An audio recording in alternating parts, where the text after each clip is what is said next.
नमस्ते friends, welcome to our channel. आज जैसे आप देख पा रहे होंगे, ये हमारी नेक्सॉन कार है और इसको आज 1 साल कंप्लीट हुए हैं और आज हम इसका एक ओनरशिप रिव्यू देखने वाले हैं। जैसे आपको पता है, मेरी जो नेक्सॉन कार है ये टॉप ऑफ द मॉडल है और ये हमने डीजल में परचेस की थे। तो मैं आपको दिखाता हूँ तो 1 साल में हमने गाड़ी कितनी एक्चुअली चला ली है। तो टोटल हमने गाड़ी जो चलाई है वो 1 साल में 18,000 किलोमीटर्स के आसपास चलाई है। अभी आप देख पा रहे होंगे ओडोमीटर में हमारी जो कार टोटल रनिंग है उसकी 17,808 किलोमीटर्स हमने चलाई है। और आज दशहरा है, तो सबसे पहले आप सबको दशहरा की बहुत सारी शुभकामनाएं। ये हमने लास्ट ईयर में दशहरा को कार परचेस की थी, जो कि हमारी ये पहले लॉट की गाड़ी है जैसे आपको पता है। और हमने ये जो कार है वो टोटल 18,000 किलोमीटर चली है और हमारी ये डीजल में कार है। अगर मैं आपको बोलूँ तो मैं आज ये कार का टोटल जो मेरा एक साल का एक्सपीरियंस है 18,000 किलोमीटर का, वो आपको पूरा शेयर करने वाला हूँ। ये मैंने कार जो परचेस की थी ये पहली लॉट की गाड़ी है और ये हमारी जो टॉप मॉडल है वो शोरूम की पहली टॉप मॉडल की डिलीवरी हमने ली थी, जो कि महाराष्ट्र के बारामती से ली थी। तो मैं आपको पहले गाड़ी के प्रॉन्स बताने वाला हूँ और उसके बाद निगेटिव्स जो है कार के बताने वाला हूँ।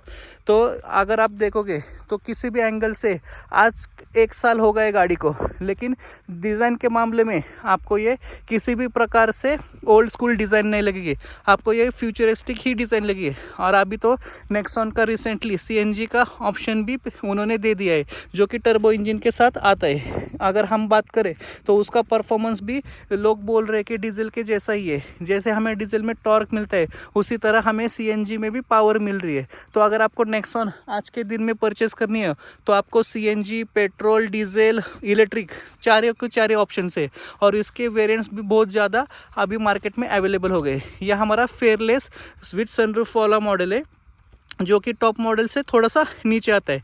टॉप मॉडल में जाओगे तो हमें यहाँ पे आगे के सीट्स में जो है वेंटिलेटेड सीट्स मिलती है, जो कि हमारे कार में नहीं है, और आयरा कनेक्टिविटी मिलती है। बाकी हमारे और जो स्पीकर है वो यहाँ पे टॉप मॉडल में हुपर के साथ आते हैं, हमारे यहाँ पे नहीं मिलते। तो हमें जो कार है वो कुछ इस तरह से देखने को मिलते हैं। तो मैं आपको बताता हूँ 18,000 हमने गाड़ी चलाई है। गाड़ी चलाते टाइम हमें थोड़े से गाड़ी में प्रॉब्लम्स भी आए थे, वो भी मैं आपको आगे शेयर करूंगा। तो सबसे पहले मैं आपको इसके जो पॉजिटिव है वो बोलता हूँ। तो पहला पॉजिटिव इसकी सबसे बढ़िया डिज़ाइन। आप कार किसी भी एंगल से देखें, फ्रंट से देखें, साइड से देखें या रियर से देखें, आपको ये डिज़ाइन के मामले में किसी भी प्रकार से कम नहीं लगने वाली।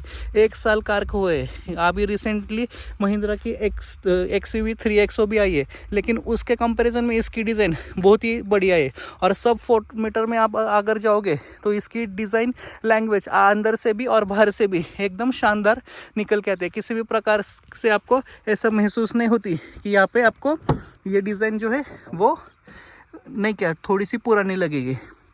सबसे पहले ये कार में हमें सबसे ज़्यादा फीचर्स देखने को मिले थे। 360 डिग्री कैमरा किसने इंट्रोड्यूस किया था? टाटा के नेक्सॉन में आया था। उसके बाद ये ट्रेंडिंग में बाकी सब लोगों ने कॉपी कर लिया। उसके बाद बड़ी इंफोटेनमेंट सिस्टम टाटा के नेक्सॉन में हमें देखने को मिली थी। अभी ये कनेक्टिंग DRLs आगे के और पीछे के, ये हमें टाटा नेक्सॉन से ही ट्रेंडिंग देखने को चालू मिला। तो डिज़ाइन के मामले में अगर आप देखोगे तो कार हमें किसी भी एंगल से ओल्ड स्कूल डिज़ाइन नहीं लगती। इसका जो फ्रंट है उसकी पैनो ब्लैक फिनिश, उसके बाद इसके LED का जो यूनिट है वो बहुत ही अच्छा दिया हुआ है। यहाँ पे हमें जो फॉग लैम्प है वो कॉर्नरिंग फीचर्स के साथ आते हैं। अगर मैं हेडलाइट की बात करूँ तो सबसे ज़्यादा इसका पॉजिटिव पॉइंट है, आपको आफ्टर मार्केट हेडलाइट करने की कुछ भी ज़रूरत नहीं है। इसका रात का थ्रो भी बहुत अच्छा निकल के आता है और ये प्रॉपर स्विप इंडिकेटर के साथ आता है। तो इसकी हेडलाइट जो है वो बहुत ही बढ़िया है, ये इसका एक पहला पॉजिटिव पॉइंट है। और पीछे से भी इसकी जो कनेक्टेड टेल लाइट्स है वो पूरी LED में आते हैं, वो भी बहुत ही अच्छी दिखती है। उसके बाद इसका सेकंड पॉजिटिव पॉइंट, इसका सबसे मेन ग्राउंड क्लियरेंस। जैसे मैं टाउन प्लेस में रहता हूँ और मेरा पूना जाना कंटिन्यूसली रहता है। तो इसका जो ग्राउंड क्लियरेंस है वो 209 का ग्राउंड क्लियरेंस है। और इसका ग्राउंड क्लियरेंस अच्छा होने के बावजूद अभी आप देख पा रहे होगे मैं एकदम उबड़ खाबड़ रास्ते से ये गाड़ी चला के आया हूँ, लेकिन हमें किसी भी एंगल से ये गाड़ी किसी भी जगह आपको लेके जानी हो तो आराम से लेके जा सकते हो। और ये जो टॉप मॉडल है उसका टायर की प्रोफाइल जो है वो हमें जो बेस मॉडल है उससे थोड़ी सी ज़्यादा मिलती है। इसकी विड्थ है वो हमें प्रॉपर 215/60 R16 के साथ मिलती है। उसकी विड्थ 215 होने के बावजूद इसका जो रोड में एकदम चिपक के चलती है, उसकी टायर की विड्थ ज़्यादा होने की वजह से ये इसका सेकंड पॉजिटिव पॉइंट है। अगर मैं आपको थर्ड पॉजिटिव पॉइंट बोलूँ तो मैं आपको इनकार कैसे करूँ। सबसे मेन ये वाला 360 डिग्री कैमरा है।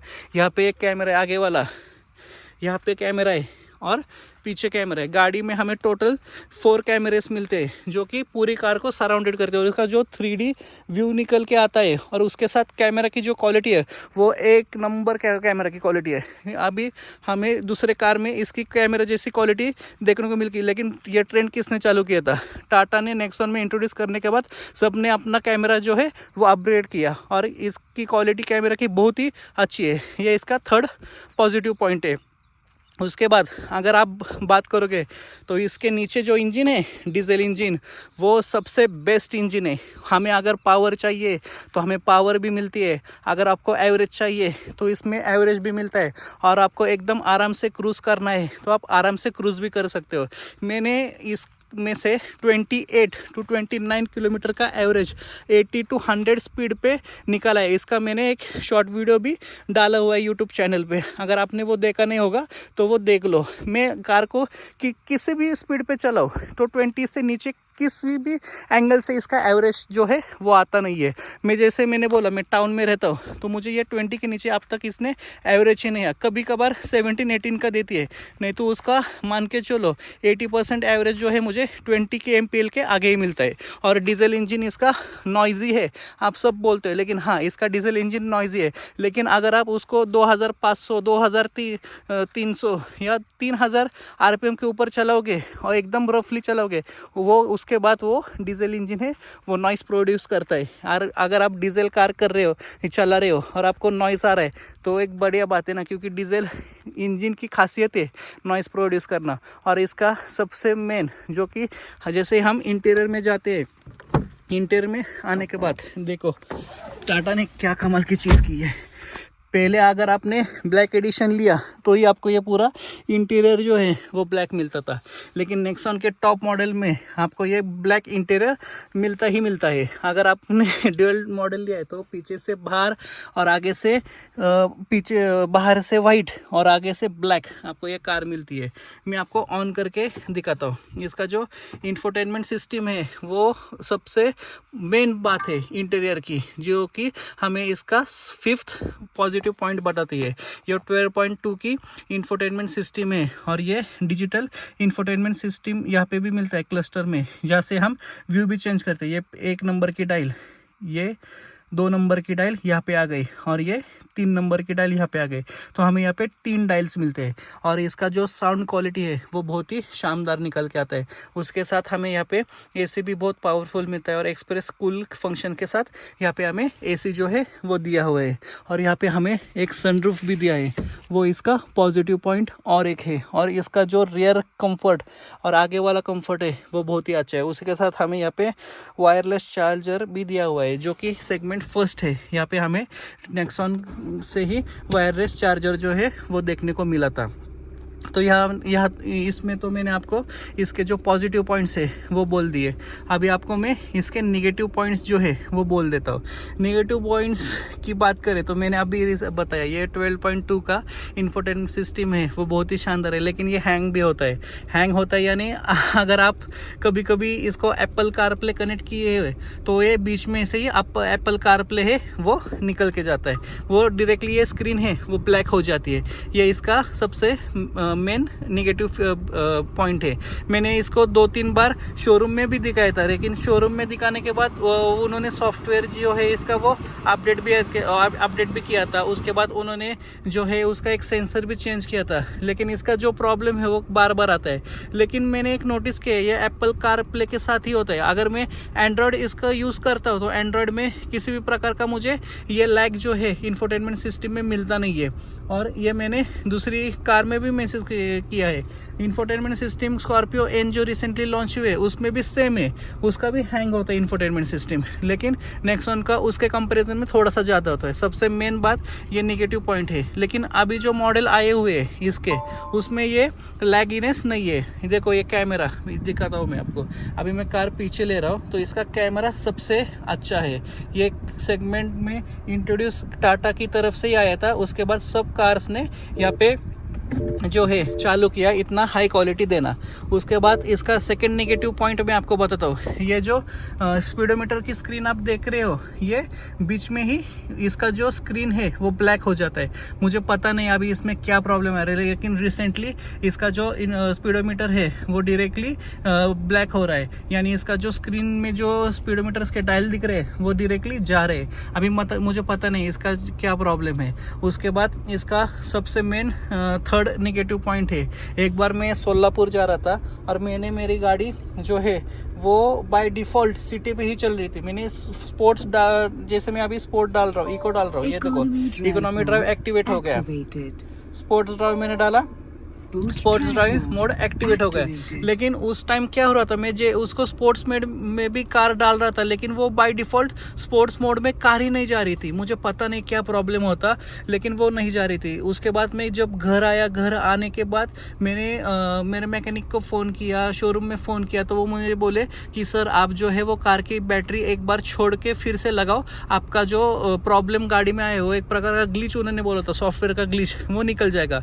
वो मैंने किया तो मेरा सॉफ्टवेयर का जो इशू था वो कार से सॉल्व हो गया था। उसके बाद और एक प्रॉब्लम आया था इसी स्पोर्ट्स मोड के डायल में। मेरी जो कार है वो सिटी मोड में बाय डिफ़ॉल्ट चल रही थी और 2500 के आगे कार ही मेरी रह जा रही थी। अभी मैं देखो कार आपको रेव करके दिखाता हूँ, RPM है वो 1000 के आसपास है। अभी मैं जैसे कार रेव करता है तो उसका देखो RPM 2500 के ऊपर 3000 3500 तक जा रहा है। लेकिन उस टाइम मेरा जो RPM है वो 2500 के ऊपर ही नहीं जा रहा था। उस टाइम पे भी मैंने सेम उसकी जो बैटरी है वो निकाली थी और फिर से लगाई थी। फिर उसके बाद ये जो प्रॉब्लम था वो सॉल्व हो गया था। और सबसे मेन नेगेटिव पॉइंट इसकी ही है, इंफोटेनमेंट सिस्टम भी। एक बार क्या हुआ, मैं घर आया और गाड़ी मैंने बंद कर दी। बंद करने के बाद मेरी गाड़ी पूरी बंद हो गई थी, लेकिन ये जो इंफोटेनमेंट सिस्टम है वो ऑन ही रह रहा था। वो ऑन किसी भी प्रकार से हो ही नहीं रहा था। यहाँ पे देखो, जैसे मैं ये डोर ओपन करता हूँ तो यहाँ पे वो इंफोटेनमेंट सिस्टम का सेंसर है।